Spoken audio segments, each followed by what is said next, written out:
Thank you, Honorable Speaker.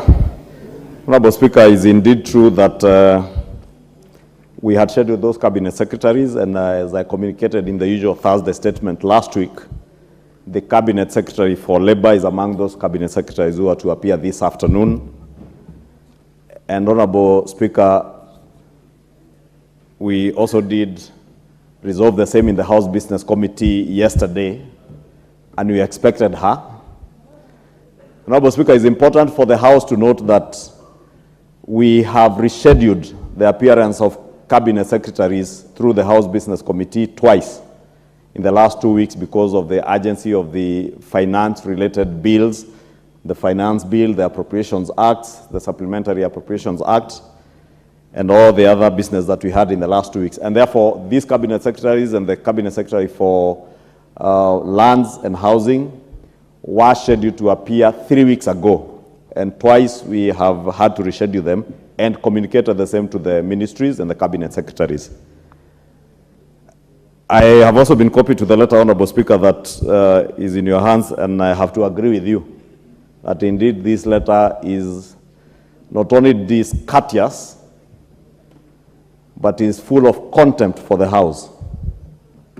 Because the letter says that reference is made to the letter from the clerk, referenced above, dated 27th June, inviting me to respond to the above questions. I wish to notify that I will not be able to appear for the plenary session as scheduled because of an official engagement outside the Nairobi County. The purpose of this letter, therefore, is to request for rescheduling of the session to next Wednesday, 12 July 2023, in a time that is convenient to the members, and forward written responses to be presented during the plenary session. Honorable Speaker, as you have said, this letter is just not casual, but very contemptuous of the House.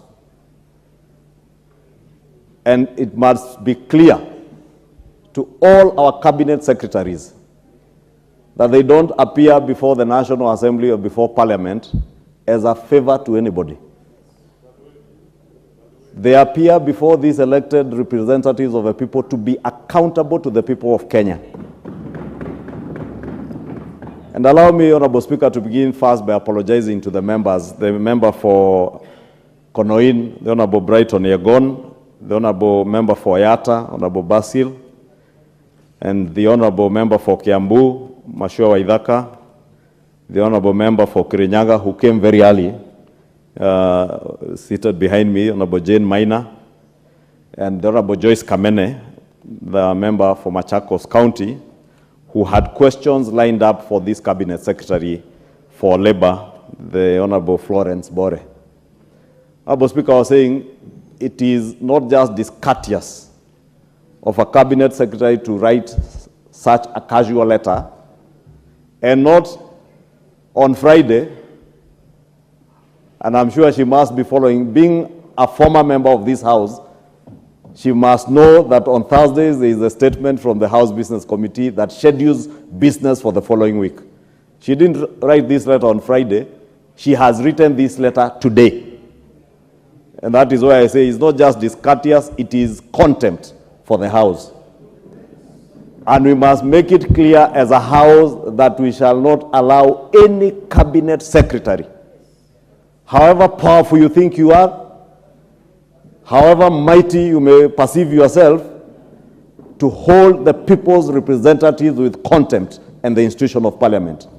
We will do whatever it takes, Honorable Speaker, and all members of the cabinet know what it can take to protect the constitutional mandate of this House and of Parliament. When I look at the questions that these members are asking, these are issues of grave concern to the people. And for a cabinet secretary to write a letter to say she's engaged in official business which you don't even define, Honorable Speaker, let me disclose, I've just spoken to her on phone, yes, and she's telling me she was going to inaugurate a board of NITA, National Industrial Training, something that she can reschedule within her own ministry. But the House sittings cannot be rescheduled to suit the whims of cabinet secretaries. And we will not allow that, Honorable Speaker. Yes. Honorable Speaker, None other than President William Ruto has made it clear in public, and I am certain even in cabinet meetings, that the business of the house takes precedence over any other business. And that is the tradition of parliament. When you are a cabinet secretary and you're invited to parliament, that is a business that takes precedence over any other official engagements. Not NITA, not attending funerals, not attending weddings. Whether you're in Mombasa, fine. Wherever you are, we don't care. Come attend to the concerns of the people. And we must make it clear to this cabinet secretary, Honorable Speaker. And as majority leader, I will never stand here to defend a cabinet secretary or indeed any member of government who is contemptuous of the House and contemptuous of the people of Kenya. Honorable Speaker, the President himself has even committed that he shall never hold a cabinet meeting on a Wednesday afternoon because he wants cabinet secretaries to appear before the House.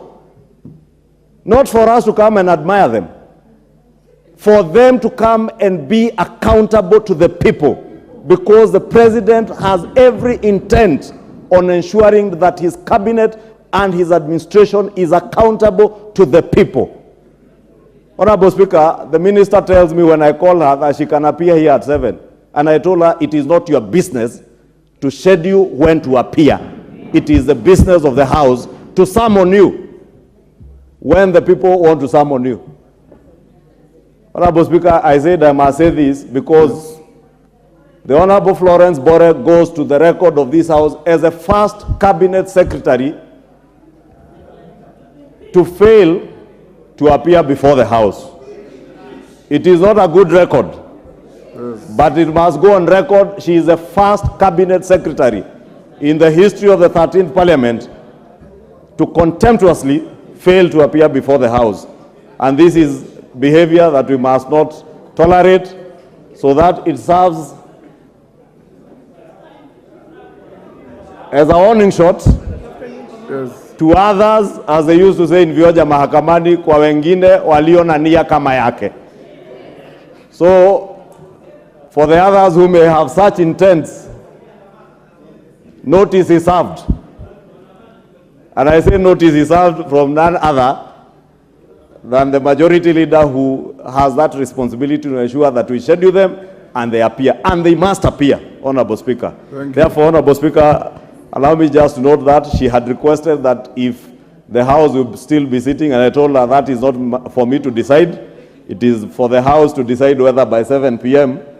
we can wait for her to catch her flight from Mombasa, from the NITA meeting. And I will leave that to the House, Honorable Speaker. Thank you. Thank you, Majority Leader. You know, questions are limited to the first 3 hours of our sitting, from 3 to maximum 6. Secondly, you are right. In her letter, she says she wants to appear on Wednesday, 12th July. No minister appears in this House on their choosing. They come on the scheduled time of the House. So please communicate with